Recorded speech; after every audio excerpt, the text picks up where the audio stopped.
এই বিষাদ দূর থেকে পুলিশ তার বুকে গুলি বাঁধিয়ে দিল। এইভাবে এটা গুলি চালানো যায় না। তার কি বিচারটা করছেন? কি তাকে কি পুলিশ মেডেল দেবেন, না তাকে শাস্তির আওতা আনবেন? এটা দেশ জানতে চাই। বাইরে থেকে হেলমেট বাহিনী গিয়া পিস্তল হাতে ঝাঁপিয়ে পড়লো নিরীহ ছাত্রদের উপরে, ছাত্র এবং ছাত্রী, তুমুল যুদ্ধ শুরু হয়ে গেল। এদিকে যুদ্ধের জায়গা, রণক্ষেত্র।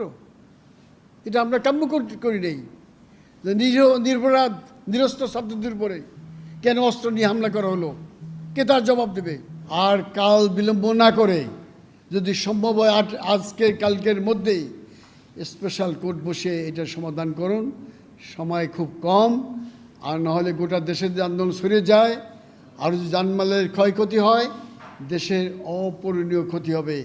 এই সন্তানরা, এই ছাত্ররা যে দলেরই হোক, যার যে মতাদর্শী হোক, আমাদের সন্তান।